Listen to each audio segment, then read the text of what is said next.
in the House of Representatives, and I've always enjoyed Fred. He goes back for a decade to Utah Tea Party days. He's absolutely an advocate for freedom and liberty, and he's currently running for the Salt Lake County Council District 2. Woo! He's looking to replace the guy who supported the mayor for background checks at gun shows.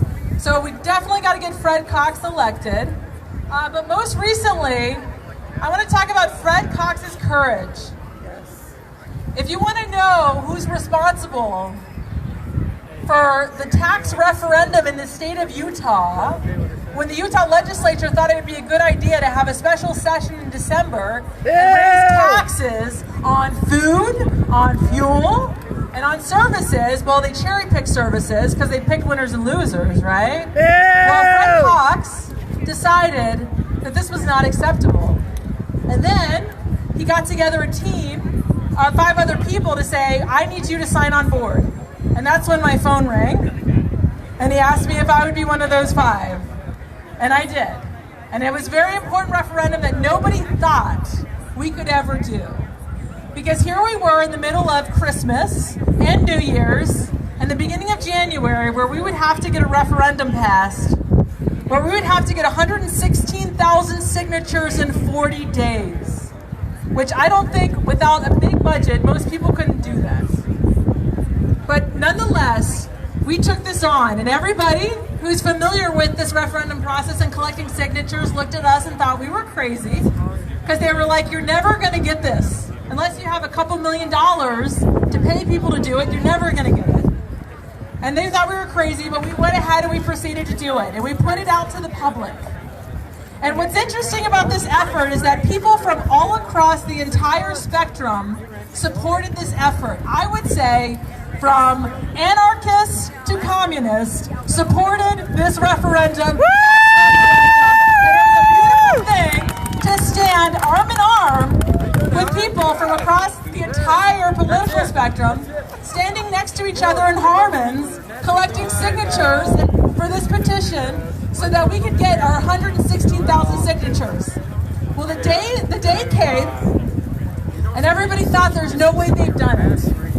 How many signatures did we get after 40 days?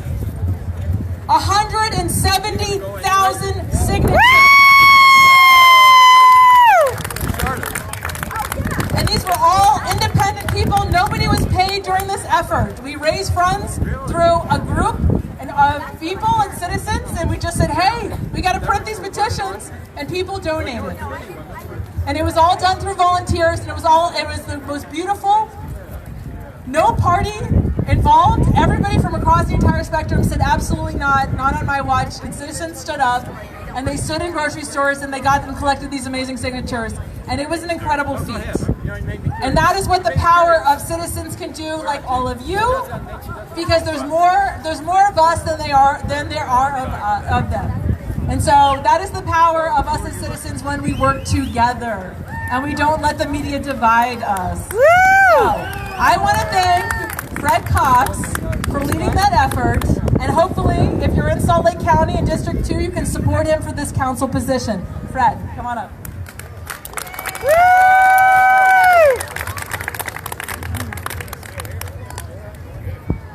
Thank you, Darcy. My name is Fred Cox. I am running for Salt Lake County Council District 2. But one of the reasons that I'm here is for decades I've been a small business owner. I've also, when I ran it was actually during Christmas and New Year's in 2010-11 to replace my representative who had been asked to be the state budget director by the governor. And I had $60 to my name of ink, paper, and gas. And then I ended up winning by 1 vote in the second round by the vote of the county delegates and serving for 2 years. I learned then that I could do the impossible, but when I ran, people asked, why are you running? And I said, if no one stands up, we will see our constitutional rights disappear. And one of the reasons I'm here is the last couple of months, I have seen exactly that. Yep. It is very important that we protect our constitutional rights.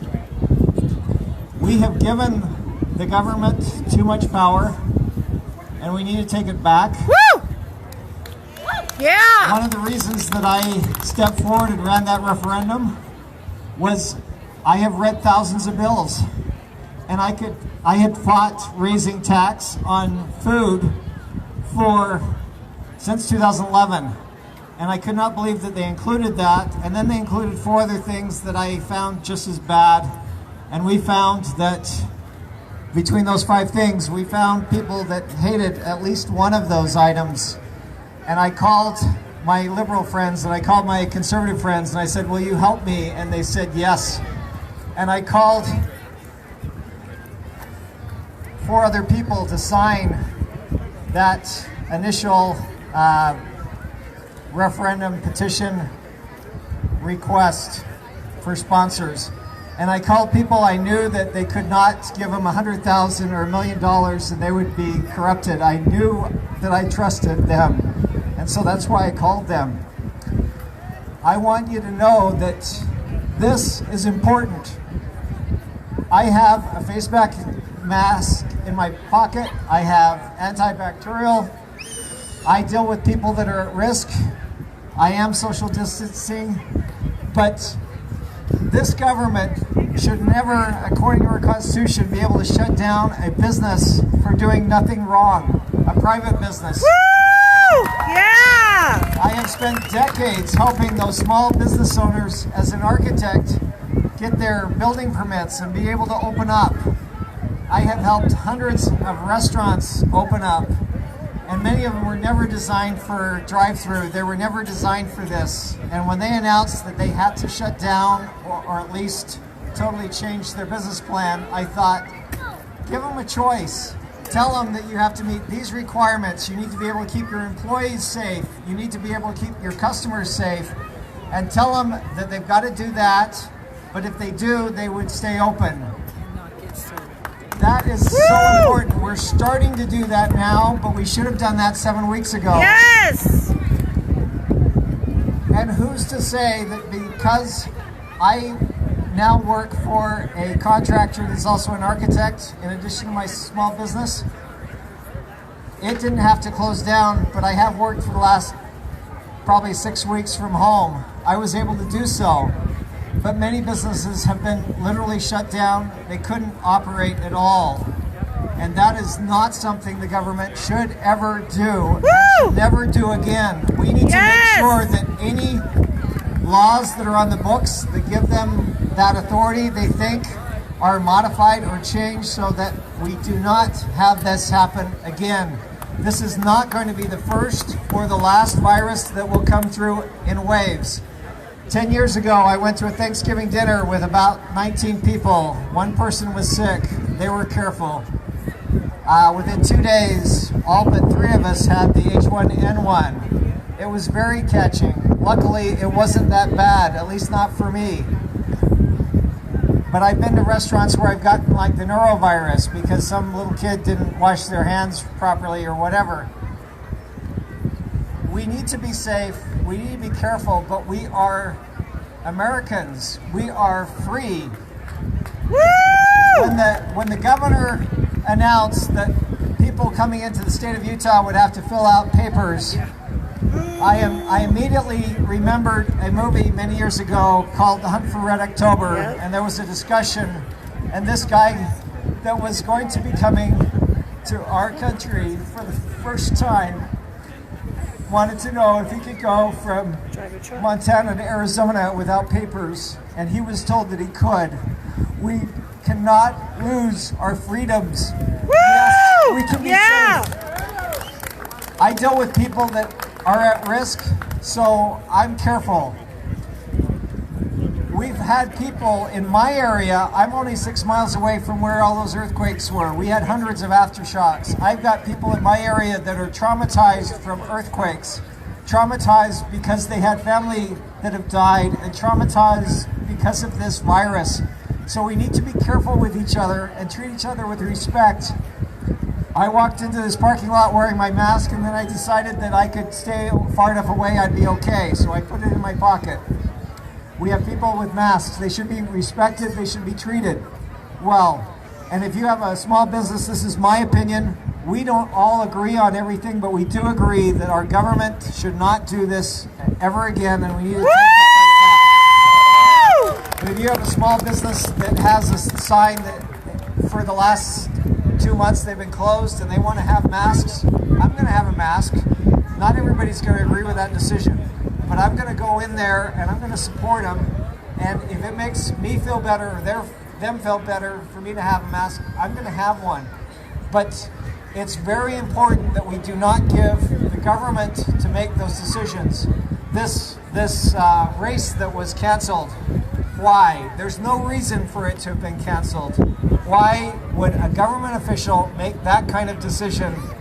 Certainly if you're running a marathon or whatever, you can stay 6 feet away from somebody. You can have hand sanitizer strapped to your waist. I don't care. You can have it safe and we can be free. It is so important that we need to keep our rights, and we need to elect people that will protect our rights, that have read our U.S. Constitution and our state constitution and will support that. When you take that oath of office, and I've taken it a few times, it doesn't say that I'm going to support case law. It doesn't say that I have to agree with the governor or the mayor. It says that I will support the Constitution of the United States and this state. And that's the first job. We need representatives that will listen. But it's so important that the people be involved. I was thrilled that we had thousands of people help us gather those signatures.